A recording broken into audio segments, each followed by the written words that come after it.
ለመንግስቱ ለክርስቶስ መንግስቱ ወጽድቁ ዛወፈኒ አወፈይኩከ ስውስ መቀርበት መንግስተ ሰማያት። በስመ አብ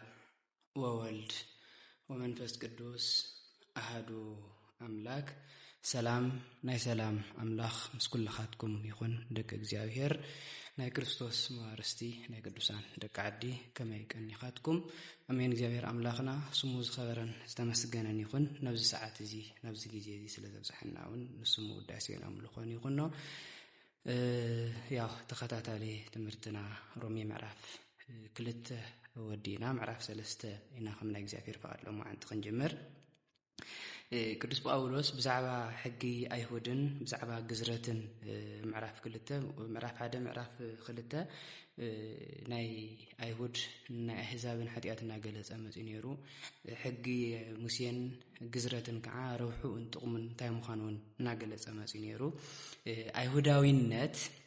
ብዝረ አይሁዳዊነት ዘይኮነስ ናይ ውሽጢ አይሁዳዊነት ግዝረት ድማ ብዝረእ ብግዙፍ ዝኾነ ግዝረት ዘይኮነስ እቲ ብመንፈስ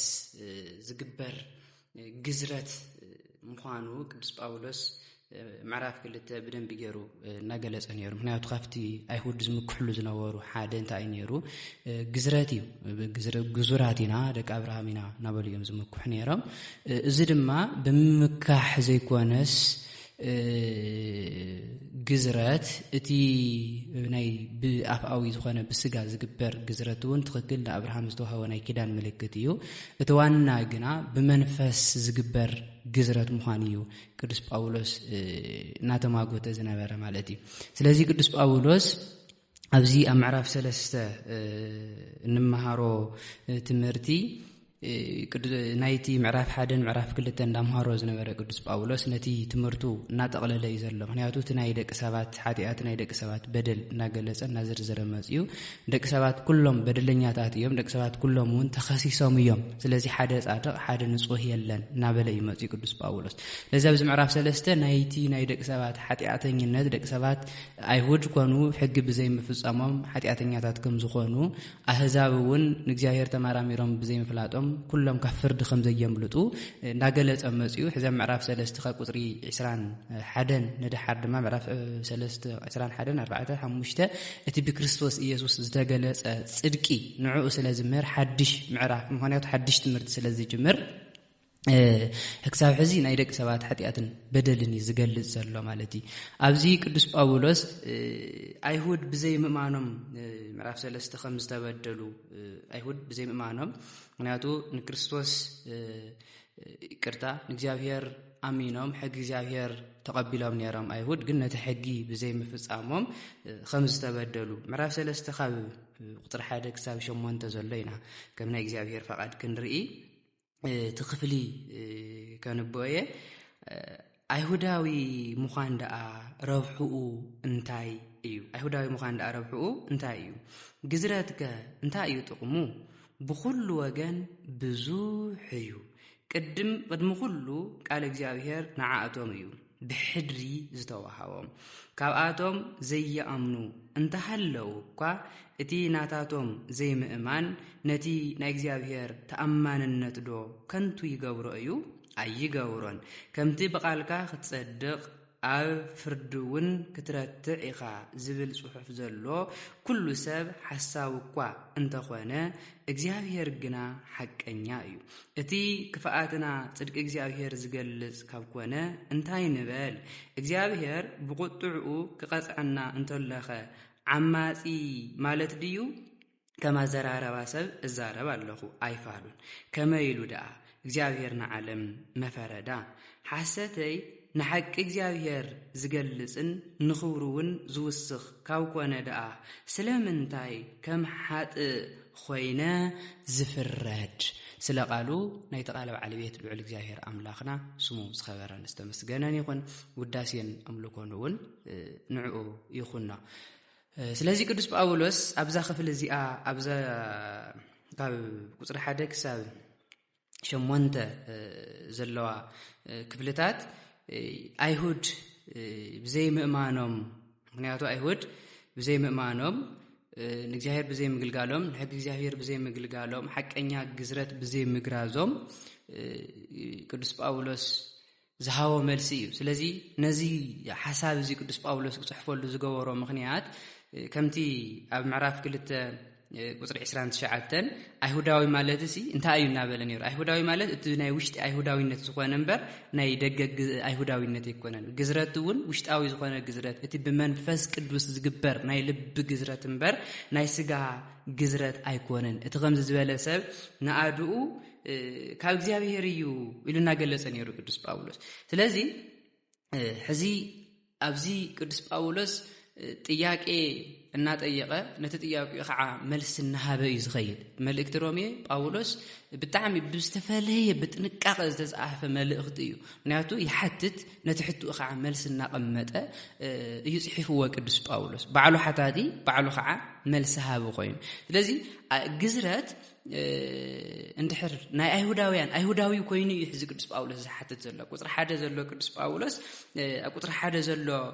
ሕቶ ቅዱስ ጳውሎስ ሓቲቱ ኣብ ቁጥር 2 ኸዓ ነቲ ናይ ቁጥር 1 መልሲ እዩ ዝቕምጥ ማለት እዩ ቅዱስ ጳውሎስ ኣብ ቁጥር 2 ነቲ ናይ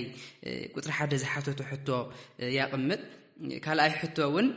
ቁጥር 3 ዘሎ ሕቶ ይሐትት أو قطر 4 ኸዓ ነዚ መልሲ ይወሉ 4 ዓበይቲ ነጥብታት ይዘልዕል ቅዱስ ጳውሎስ 4 ሕቶታት ያልዕል ነዘን 4 ሕቶታት ከዓነና ማዕለን መልሲ ይበን ማለት እዩ ሳልሰይቲ ቁጥር 5 ዘሎ ኣብ ቁጥር 5 ክልተ ሕቶ ኣለዎ ኣብ ቁጥር 6 ይምልስ ኣብ ቁጥር 7 8 ድማ ይምልስ ማለት እዩ ስለዚ ቅዱስ ጳውሎስ ኣብዚ ክነስተውዕሎ ዝግባእ ሰለስተ ዓበይቲ ነገራት እዩ ኣልዒሉ ዘሎ ምክንያቱ ቀዳማይ ናይ አይሁዳዊ ብልጭኡ ወይ ከዓረውሑ እንታይ እዩ ናይ ግዝረት ጥቕምኸ እንታይ እዩ ዝብል እዩ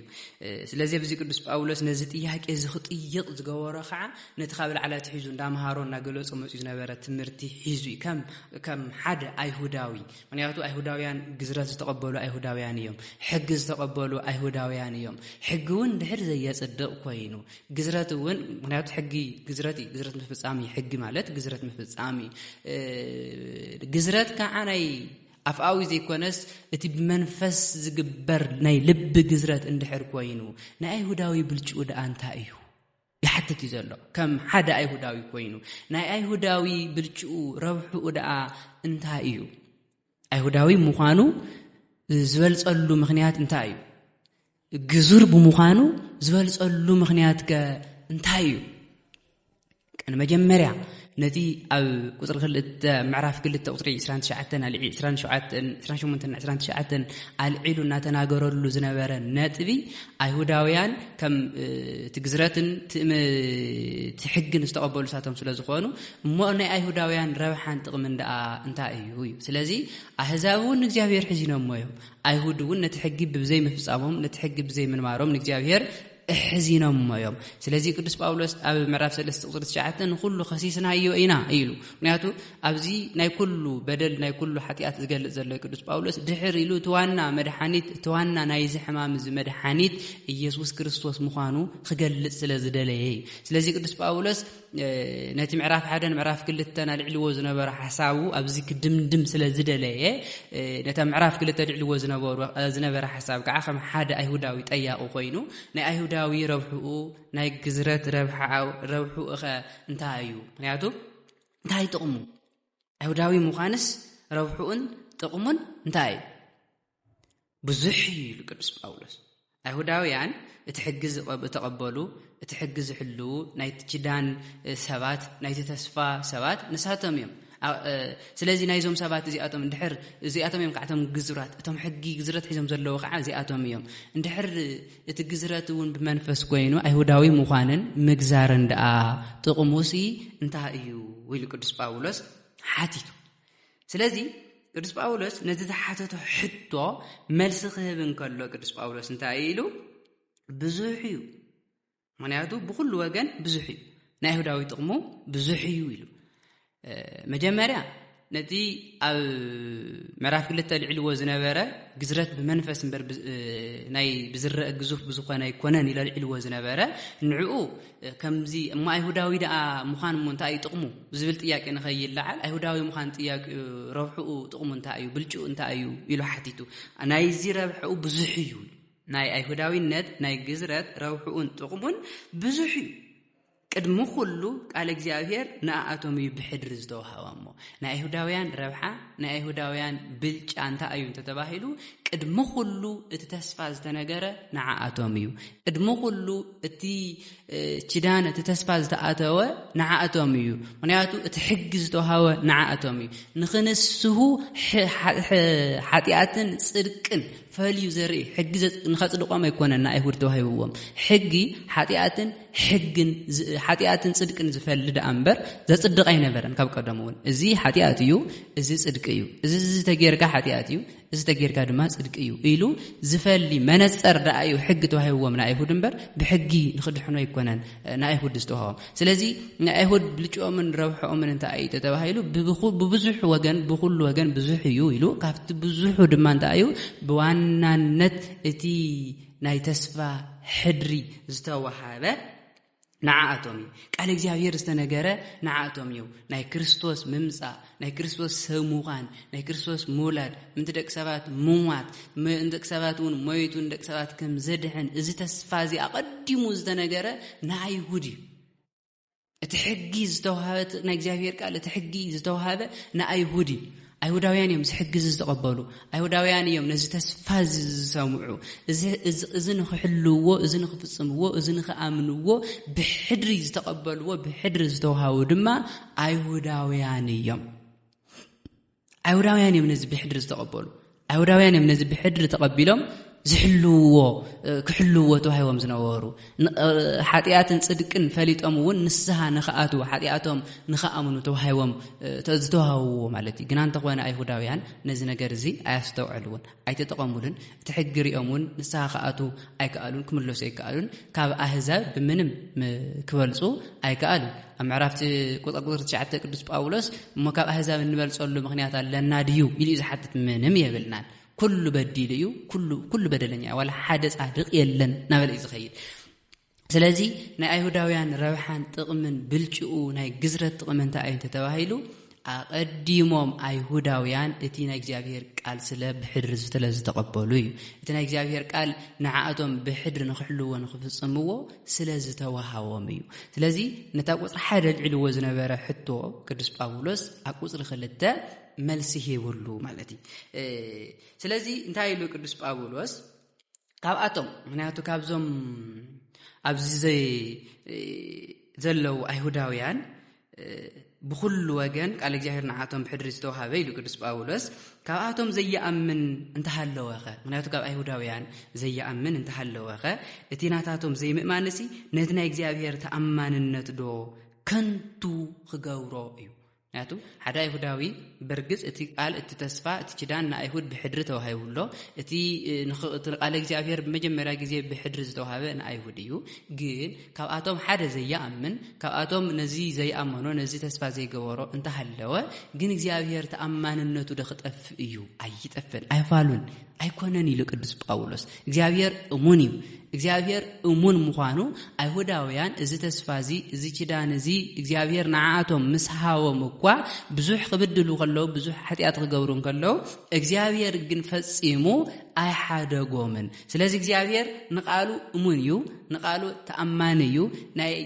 ሓደ ሰባት ንእግዚአብሔር ብዘይምእማኖም እግዚአብሔር ብዘይምግልጋሎም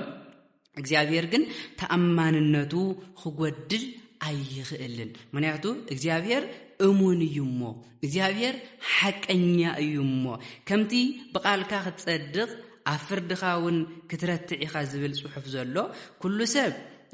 ሓሳዊ እኳ እንተኾነ እግዚአብሔር ግና ሓቀኛ እዩ ኢሉ ቅዱስ ጳውሎስ ኩሉ ሰብ ሓሳዊ እኳ እንተኾነ እግዚአብሔር ግና ሓቀኛ እዩ ስለዚ ቅዱስ ጳውሎስ ኣብዚ ክልተ ጥቕስታት እዩ ዝጥቀም ኣብ መዝሙረ ዳዊት 51 ቁጥሪ 4 ዘሎ ቃልና ከምኡውን መዝሙረ ዳዊት 116 ቁጥሪ 11 ዘሎ ቃል ዝጥቀም ብነገርካ ክትጸድቕ ብፍርድኻ እውን ንጹህ ክትኸውን ኣነ ንዓኻ ጥራሕ በደልኩ ኣብ ቅድሜኻ እውን ክፉእ ገበርኩ ኢሉ ዳዊት ስለ ሓጢኣቱ ስለ በደሉ ናብ ቅድሚ ኣምላኽ ዝተናገሮ طبعاً ካብ ድንጋጽ ዝተልዓለውን ኩሉ ሰብ ሓሳዊ እዩ በልኩ ሰብ ኩሉ ሓሳዊ እዩ እግዚአብሔር ግን ሓቀኛ እዩ ዝብል ኣብ መዝሙረ ዳዊት ዘሎ ቃል ክልተ ቃላት አልዒሉ እዩ ኣብዚ ቅዱስ ጳውሎስ ዝናገር ዘሎ እግዚአብሔር ጻድቅ እዩ እግዚአብሔር ሓቀኛ እዩ ንቃሉ ብቃሉ ጻድቅ እዩ ንፍርዱውን እሙን እዩ ስለዚህ ሰብ ኩሉ እንዳዮ ሓሳዊ እዩ ሰብ ኩሉ ሓሳዊ እዩ እግዚአብሔር ግን እሙን እዩ እግዚአብሔር ግን ሓቀኛ እዩ ሰባት ንእግዚአብሔር ዋላኳ እንተ ዘይአመንዎ ንእግዚአብሔር እንተ ዘይአመኑ ንእግዚአብሔር ተአማንነት ግን ፈጽሞ ክጠፍእ አይኽእልን ስለዚህ ሰባት ሓደ ሰባት ንእግዚአብሔር ብዘይምማኖም ክልተ ሕቶ ይሓቲቱ ዘሎ ቅዱስ ጳውሎስ ሰባት ዘይአመንዎ ንእግዚአብሔር ተአማንነት ክጠፍእ ይኽእል እዩ አይፋሉን አይጠፍእን ምክንያቱ እሱ እሙን እዩ እግዚአብሔር ሓቀኛ እዩ ሰባት ግን ታየሚሉ እግዚአብሔር ሓቀኛ እዩ ሰባት ግና ሓሰውቲ እዮም ንሱ ጻድቅ እዩ ንሱ ብጽድቅ ዝፈርድ ንሱ ኩሉ ነገሩ ሓቂ እዩ ሰባት ግና ሓሰውቲ እዮም ስለዚህ እግዚአብሔር ሓደ አይሁዳውያን እግዚአብሔር ብዘይምእማኖም እግዚአብሔር ብዘይምፍጻሞም ናይ እግዚአብሔር ተአማንነት ግና ፈጽሙ ክጠፍእ አይኽእልን አይኸውንን ይሉ ክልተ ሕቶ መጀመሪያ ናይ አይሁዳዊ ብልጭው እንታይ እዩ ኢሉ ብዙሕ መንገዲ ቃል እግዚአብሔር አቀዲሞም ብሕድር ዝተውሃቡ ንሳቶም እዮም ኢሉ መሊሱ ካልአይ ዘያምኑ ሰባት እንተለው ናይ እግዚአብሔር ተአማንነት ክጠፍእ ድዩ ኢሉ አይጠፍእን እግዚአብሔር ሓቀኛ እዩ ሰባት ግና ሓሰውቲ እዮም ኢሉ ሰባት ሓሰውቲ እዮም እግዚአብሔር ብኩሉ እሙን እዩ ጻድቅ እዩ ሰባት ግን ሓሰውቲ እዮም ስለዚህ ናይ እግዚአብሔር ተአማንነት ክጠፍእ አይኽእልን ነዘን ክልተ ሕቶታት አልዒሉ ንክልቲአን ከዓ መልሲ ሂቡ ማለት እዚ ሳልሳይ ሕቶ እዩ ዘልዕል ቅዱስ ጳውሎስ እቲ ክፍኣትና ጽድቅ እግዚአብሔር ዝገልጽ ካብ ኮነ እንታይ ንበል ስለዚህ እግዚአብሔር ብቁጥዑኡ ክቀጽዕ እንተለኸ ዓማጺ ማለት ድዩ ከማዘራረባ ሰብ እዛረባ ኣለኹ ክልተ ጥያቄ አልዒሉ ዘላ ኣብዚ ቅዱስ ጳውሎስ ኣብዛ ቁጥር እዚ ኣብ ቁጥር 5 ክልተ ጥያቄ አልዒሉ ነዘን ክልተ ጥያቄታት ድማ ኣብ ቁጥር 6 7 8 እዩ ዝምልሰን ማለት መጀመሪያ ቅዱስ ጳውሎስ አፍቲ ኃጢአት ዝወዝሖ ናይ እግዚአብሔር ጸጋ ተገለጸ ዝብል አስተምሮ አምሂሩ ጳውሎስ ስለዚህ ጳውሎስ ሕጊ እግዚአብሔር ዝጻረር እዩ ምክንያቱ ጳውሎስ ዋና ትኩረቱ ኣብ ናይ እግዚአብሔር ጸጋ እዩ እቲ ኣብ ምዕራፍ 1 ቁጥሪ 17 ዝነበረ ናይዚ መልእክት ሮሜ ዓብይ ሐሳብ ዝኾነ እቲ ብእምነት ዝርከብ ጽድቂ ዝብል ናይ ጳውሎስ ዓብይ ሐሳብ ምክንያቱ ኣብዚ ጳውሎስ እቲ ክፍኣትና ጽድቂ እግዚአብሔር ዝገልጽ ካብ ኮነ ምክንያቱ ናትና ክፍኣት ናትና ኃጢአት ናትና በደል ናይ እግዚአብሔር ጽድቂ ዝገልጽ ካብ ኮነ ስለዚህ እግዚአብሔር ብቁጥዑኡ ክቀጽዕ እንተለኸ ዓማጽ ድዩ ማለት እዩ እዚ ከማዘራረባ ሰብ ይዛረብ ዘለኹ እዚ ሰባት ከም ዝሓስብዎ ሰባት ከም ዝዛረብዎ እግዚአብሔር ንሕና ኃጢአት ናትና ክፍኣትን ናትና ኃጢአትን ናትና በደልን ጸጋ እግዚአብሔር እንድሕር ዝገልጽ ኮይኑ ንምንታይ ዳ እግዚአብሔር ዝቀጽዐና እግዚአብሔር ንምንታይ ይቀጽዕ እግዚአብሔር ክቀጽዕ ከሎ ዓማጽ ዝኸውን ዘለዚ ቅዱስ ጳውሎስ ንዓሉ ከማዘራረባ ሰብ ኢሉ ጽዩፍ ምክንያቱ ከም ዝኽባል አይኽእልን እግዚአብሔር ንፍርዱ እሙን እዩ ንስርሑ እሙን እዩ ንጽድቁ እሙን እዩ እግዚአብሔር ስለዚህ ኣብዚ ግን ከምዚ ዝብሉ ሰባት ስለ ዝነበሩ አዘራረባ ሰብ ኢልዎ ቅዱስ ጳውሎስ እዚ ታይ ማለት እዩ ጽዩፍ ስለ ዝኾነ ከማዘራረባ ሰብ ኢልዎ ዘሎ ከማዘራረባ ሰብ ይዛረብ ዘሎ አይፋሉ ምክንያቱ እግዚአብሔር ንፍርዱ እሙን እዩ እግዚአብሔር ንስርሑ ጥንቁቅ እዩ ንምንታይ ዝገበርካ ንምንታይ ዝሰራሕካውን ኩሎ ዝኽእል ሰብ የለን እግዚአብሔር ሓቀኛ እዩ ፍርዱውን እሙን እዩ ንፍርዱውን ሓቀኛ እዩ ስለዚህ እግዚአብሔር በሐቂ ይፈርድ እንበር በሐሰት አይፈርድ እንታይ ኢሉ ቅዱስ ጳውሎስ አይፋሉ ከመይሉ ዳ እግዚአብሔር ንዓለም መፈረዳ ምክንያቱ እግዚአብሔር ንዓለም ክፈርዳ እዩ እግዚአብሔር ንዓለም ክፈርድ እዩ እንድሕር እግዚአብሔር ንዓለም ዝፈርድ ኮይኑ እንድሕር ኃጢአት ኣብ ዝገበርናሉ ናይ እግዚአብሔር ጸጋ እንድሕር ዝግለጽ ኮይኑ እንድሕር ናይ እግዚአብሔር ጸጋ ዝግለጽ ኮይኑ ከምኡ ድማ እግዚአብሔር ክቐጽዕን ከለውን ዓማጽ እንድሕር ዝበሃል ኮይኑ ኣይባሉን ክኸውን ይኽእል እግዚአብሔር ከመይ ገይሩ ንዓለም ይቐጽዓ እግዚአብሔር ንዓለም ይፈርድ እዩ ንዓለም ይቐጽዕ እዩ ንዓለም ዝፈርዳ ንዓለም ዝቐጽዓ ከዓ ብጽድቅን ብሓቅን እግዚአብሔር ንፍርዱ እሙን እዩ ስለዚ ክፍአት ደቂ ሰባት ጽድቅ እግዚአብሔር አይገልጽን ክፍአት ደቂ ሰባት ጽድቅ እግዚአብሔር አይገልጽን ተኽፋአትና ጽድቅ እግዚአብሔር ዝገልጽ ካብ ኮነ ምክንያቱ ኃጢአት ጳውሎስሲ ጸጋ ዝብል ስብከት ስለሰብኽ ስለስተምሮ ስለስተምር ዝነበረ ቅዱስ ጳውሎስ ስለዚ ንሕግና እዩ ዝጻረር ዘሎ ዝብሉ ሰባት እዮም ነይሮም ንጳውሎስ አንጻር ዝኾኑ ብዙሓት ሓሰውቲ መምሃራን ድሕሪ ጳውሎስ ይኸዱ ነይሮም ኣብ ገላትያ ዝተለዓሉ ነይሮም ኣብ ቆሮንቶስ እውን ዝተለዓሉ ነይሮም ኣብ አንጾኪያ እውን ዝተለዓሉ ነይሮም ኣብ ግብረ ምዕራፍ 15 ቁጥሪ 1 ንረኽቦ ንቅዱስ ጳውሎስ ድሕሪ እናኸዱ ዝርብሽዎ ዝነበሩ አይሁዳውያን ነይሮም ምክንያቱ ጳውሎስ ጸጋ ክብል እንከሎ ፈጺሙ ትሕጊ ሓዲግዎ እዩ በቃ ትሕጊ ኸጥፎ ይደልዩ ዝብሉ ሓሰውቲ መምሃራን ድሕሪ ጳውሎስ እናተኸተሉ አንጻር ጳውሎስ ዝኾኑ ሰባት ነይሮም አይሁዳውያን ኮይኖም ናብ ክርስትና ዝመጹ ማለት እዩ ስለዚህ እንታይ እዞም ሰባት እዚኣቶም እንታይ እናበሉ እዮም ዝምህሩ ነይሮም ጳውሎስ እቲ ብእምነት ዝርከብ ጽድቂ ይሰብ ይኹንበር ሓደ ሰብ ምስ ኣመነ ብክርስቶስ ኢየሱስ ኣመኑ ምስ ጸደቀ ሕገ ይፍጽምን ፍረ መንፈስ ቅዱስ ያፍርና ይበለን ግን ድሕሪ ጳውሎስ እናኸዱ ጳውሎስ በቃ ሕጊ ምንም ከም ዘይጠቅም ከም ዝሰብኽ በቃ ኃጢአት ክንገብር እንከለና ናይ እግዚአብሔር ጸጋ እዩ ዝግለጽ ስለዚህ ኃጢአት እንተገበርና ናይ እግዚአብሔር ከመይ ገይሩ ንዓና ክፈርደና ይኽእል ኃጢአት እንድሕር ገይርና ናትና ኃጢአት ናትና ክፍአት ጸጋ እግዚአብሔር እንድሕር ዝገልጽ ኮይኑ ኃጢአት ክንሰርሕ እንከለና ከመይ ገይሩ እግዚአብሔር ንዓና ክቐጽዐና ዝኽእል ኢሎም ዝዛረቡ ሰባት ነይሮም እዛ ዘራረባ ሰባት ተሓሳሰብ ኢሉ ቅዱስ ጳውሎስ እግዚአብሔር ንፍርዱ እሙን እዩ ብሓቂ እዩ እውን ዝፈርድ ስለዚ ሳልሰይቲ ነዛ ሳልሰይቲ ሕቱ ድማ ምዕራፍ 5 ዘለዕላ ሕቶ መሊሳሎ ማለት እዩ ኣብዚ ቅዱስ ጳውሎስ እንታይ ኢሉ ሓሰተይ ንሓቂ እግዚአብሔር ዝገልጽ ንኽብሩ እውን ዝውስኽ ካብ ኮነ ደኣ ስለምንታይ ከም ሓጥእ ኮይነ ዝፍረድ ምክንያቱ ናይ ጳውሎስ ዝተምህሮ ትምህርቲ ኩሉስ ሓሰት እዩ ጳውሎስ ዝምህሮ ዘሎ ትምህርቲ ትኽክል ኣይኮነን ጳውሎስ ዝምህሮ ዘሎ አንጻር ሕጊ እዩ ስለዚ ጳውሎስ ብሓሰት እዩ ዝሰብኽ ዘሎ እታ ዝተምህርኡ ትኽክል ኣይኮነን ከም ሐዋርያት እውን ኣይኮነን ናበሉ ዝናገሩ ስለ ዝነበሩ እግዚአብሔር ንሐሳውን ንዓማጽን ይፈርድ እዩ ናተይ ሓሰት ናተይ ክፍአት ንኽብር እግዚአብሔር ዝገልጾ እንተ ኮይኑ እግዚአብሔር ደኣ ንምንታይ ከም በደለኛ ቆጺርኒ ንምንታይ ከም ኃጢአተኛ ቆጺርኒ ንምንታይ ከም በደለኛን ከም ኃጢአተኛን ይፈርደኒ ስለዚ ክፍአት ኃጢአት ንጽድቂ ዝገልጽ እንተ ኮይኑ ንምንታይ ደኣ በዲልካ ክፍአት ጌርካ ሓሲኻ ኢሉስ ዝፈርደኒ እምታ ከም ዝገር ይፈርደኒ ከምቲ ገሊኣቶም ኢሉ ቅዱስ ጳውሎስ ከምቲ ገሊኣቶም ጽቡቕ ምንቲ ክንረክብ ክፉእ ንግበር ጽቡቕ ምንቲ ክንረክብስ ክፉእ ንግበር ከም ዝበልና ገይሮም ካካፍኡና ዝጸርፉና ስለምንታይ ደኣ ከምኡ ዘይንብል ነዚኣቶም ዝፍረዶም ፍርዲ ቅኑዕ እዩ ኢሉ ቅዱስ ጳውሎስ እዚኣቶም እዮም እቶም እታ ሓቲትዋ ዝነበረ ሕቶ ታራብዒት ሕቶ ክምለስ እንከሎ ቅዱስ ጳውሎስ ሓደ ሰባት ንጳውሎስ ዘጸልምዎ ጸለመ ነይሩ እዚ ጳውሎስ ኃጢአት ምእንቲ ክበዝሕ ሕጊ ኣተወ ኣብቲ ሕጊ ምክንያቱ ኣብቲ ኃጢአት ዝበዝሐሉ ሕጊ ኃጢአት ይገሊጹ ኃጢአትስ ሕግስ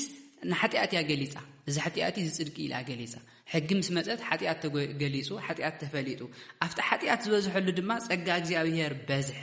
ኣብኡ ጸጋ እግዚአብሔር ተገለጸ ጸጋ እግዚአብሔር በዝሐልና ጸጋ እግዚአብሔር ተገሊጽልና ኢሉ ቅዱስ ጳውሎስ ይምህር ስለ ዝነበረ ስለዚ ሓደ ሰባት ጳውሎስ ኃጢአት ኣብ ዝበዝሖ ጸጋ እግዚአብሔር በዝሕ እዩ ምክንያቱ ኃጢአት ክንገብር እንከለና ናይ እግዚአብሔር ጸጋ ይግለጽ ናይ እግዚአብሔር ጸጋ ይበዝሕ ኢሉ ዘስተምር ስለዚ ንሕጊ ምንም ደንታ የብሉን ጳውሎስ ኩሉ ሰብ ኃጢአተኛ ንኽኸውን ኩሉ ሰብ ኃጢአት ንኽገብር እዩ ዝምህር ዘሎ ኢሎም ዝከራኸርዎ ዘለው አንጻር ጳውሎስ ዝኾኑ ዘለው ንመን እዮም እዞም አይሁዳውያን እዮም ምክንያቱ አይሁዳውያን ኮይኖም ናብ ክርስትና ዝመጹ ሰባት ብክርስቶስ ኣሜንና ኣይና ዝብሉ ግን ነቲ ናይ ጸጋ ድሕነት ዘይኮነስ ንሕጊ ሙሴ ዝሰብኩ ሰባት እዮም ጳውሎስ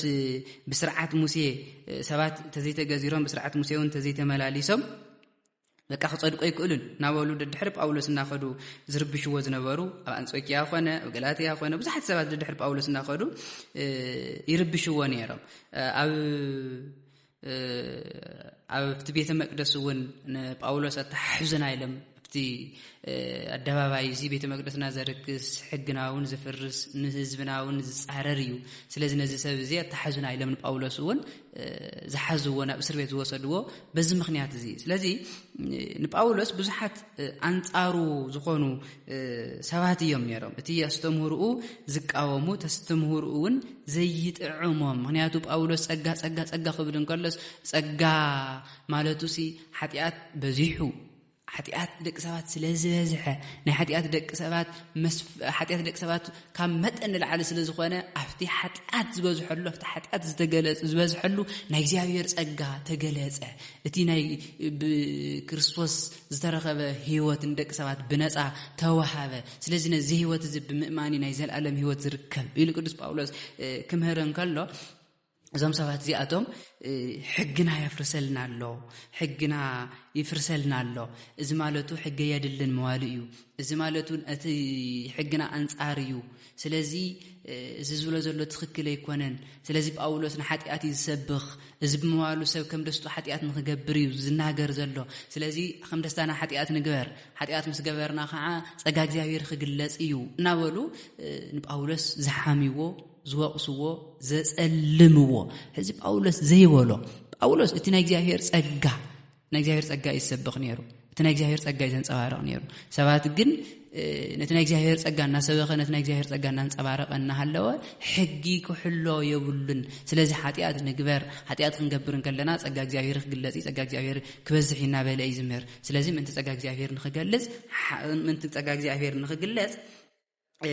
ኃጢአት ንግበር ናበሉ ዝምህሩ ሓሰውት መምሃራን ነይሮም ስለዚ ነዚኦም ጳውሎስ እንታይ ኢልዎም እዞም ሰባት እዚኣቶም ቅኑዕ ዝኾነ ፍርዲ ክቕበሉ እዮም እንታይ ስለ ዝኾኑ እቲ ሓቂ ናይ ጸጋ ጳውሎስ ስለ ጸጋ ዳይሰበኸ እምበር ከም ደስታኹም ኃጢአት ግበሮ ይበለን ንሳቶም ግን ጳውሎስ ዘይበሎ ናይ መጸለመ ስለ ዝሃብዎ ዘይስሙ ስለ ዝሃብዎ ስለ ዝሓመይዎ ስለ ዝወቀስዎ እዞም ሰባት እዚኣቶም ፍርዶም ካብ እግዚአብሔር እዩ ኢሉ ስለዚ ቅዱስ ጳውሎስ ኣብዛ ካብ ቁጥር 1 ክሳብ 8 ክሳብ ቁጥር 8 ዘላ ብዛዕባ 4 ነጥብታት አልዒሉ ነዘን 4 ነጥብታት ከዓ መልሲ እዩ ዝህብ ማለት እዩ ናይ አይሁዳዊ ብልጭኡ እንታይ እዩ ቅድሚ ኩሉ ሕግ ብምቕባሉ ናይ አይሁዳዊ ብልጫ ቅድሚ ኩሉ ልዕሊ ኩሉን ሕጊ ብምቕባሎም እቲ ሕጊ ንዓቶም ብሕድሪ ስለ ዝተዋሃበ ኢሉ መሊሱ ካልኣይ እውን እግዚአብሔር ሰባት እግዚአብሔር በዘይ ምእማኖም እግዚአብሔር ግን ተአማንነቱ ይጠፍን እሙን ኮይኑ ከም ዝነብር እግዚአብሔር ክፈርድ እንከለውን ዓማጺ ከም ዘይበሃል ጳውሎስ ብናይ ጳውሎስ ሓስወት ናይ እግዚአብሔር ክብሪ ናይ እግዚአብሔር ጽድቂ ከም ዘይተገለጸ እግዚአብሔር ብሓቂ እምበር ብሐሰት ከም ዘይተገለጸ እግዚአብሔር ነቶም ሓሰውትን ነቶም ዓመጽትን ነቶም ናይ ሰብ ስም ዝጽልሙ ልክ ከምቲ ንጳውሎስ ዝጸለምዎ ንኻልኦት ሰባት ዝጽልሙውን ቅኑዕ ፍርዲ ከም ዝህቦም ቅዱስ ጳውሎስ ገሊጹ ዘሎ ስለዚ ካብ ቁጥር 9 ቅዱስ ጳውሎስ ነቲ ሓሳባት እናጠቕለለ ነቲ ሓሳባት እናገለጸ ስለ ዝኸይድ ኣብዚ እናጠቕለለ ዝኸይድ ዘሎ ብሓጺሩ ካብ ቁጥሪ 9 ንድሓር ናይ ኩሎም ኃጢአት ኩሉ በደለኛ ምዃኑ ተቕሊሉ ናፍቲ ሓደ ዝገብር ክርስቶስ እዩ ንኽመጽእ ማለት እዩ ብሓጺሩ ኣብዚ ክፍል ዝንመሃሮ ናይ ማንም ሰብ ኣይ ክርስቲያን እየ ብምባሉ ክርስቲያን ክኸውን ኣይኽእልን እቲ ክርስትንኡ ብክርስቶስ ኢየሱስ ኣሚኑ ናይ ዘለዓለም ህይወት ዘውርስ ህይወት ክመላለስ ከሎ ፍረ መንፈስ ቅዱስ ከፍሪ ከሎ ምዃኑ ነዘስተውዒልና እቲ ክርስትናና ድማ ውሽጣዊ ክርስትና እምበር ኣፍኣዊ ክርስትና ከም ዘይኮነ ክነስተውዕሎ እዩ ዝግበአና እግዚአብሔር እሙን እዩ ንጽድቁ እውን ንፍርዱ እውን እሙን እዩ ካብ ቁጥሪ 9 እንድሓር ዘሎ ጳውሎስ ናይቲ ምዕራፍ 1 ምዕራፍ 2 ዝነበረ ሓሳብ እናጠቕለለ ስለ ዝኸይድ ናፍቲ ካብ ብክርስቶስ ኢየሱስ ዝርከብ ህይወት እዩ ከምጾም ደልዩ ዘሎ ማለት እዩ ብሓጺሩ ኣብ ዝናስተውዕሎ ትምህርቲ እንታይ እዩ ተባሂሉ ናይ ኣይሁዳውያን ኮኑ ኣህዛብ ኮኑ ኩሎም ኣብ ቅድሚ እግዚአብሔር ከም ዝበደሉ ኩሎም ሓጢአት ከም ዝገበሩ ማንም ጻድቕ ማንም ንጹህ ከም ዘይነበረ እቲ ጽድቂ እቲ ህይወት ግና ብክርስቶስ ኢየሱስ ከም ዝተገለጸ ብጎይታና ብኢየሱስ ክርስቶስ እውን ከም ዝተገለጸ ኢና نمهار مالتيو ياو سلازنا نبرنا صانيحيت قدوس እግዚአብሔር አምላክና ስሙ ስኸበረን ዝተመስገነን ይኹን ካብ እግዚአብሔር አቦና ካብ ጎይታና ኢየሱስ ክርስቶስ ጸጋን ሰላምን ይብዛሐልና ወስብሐት ለእግዚአብሔር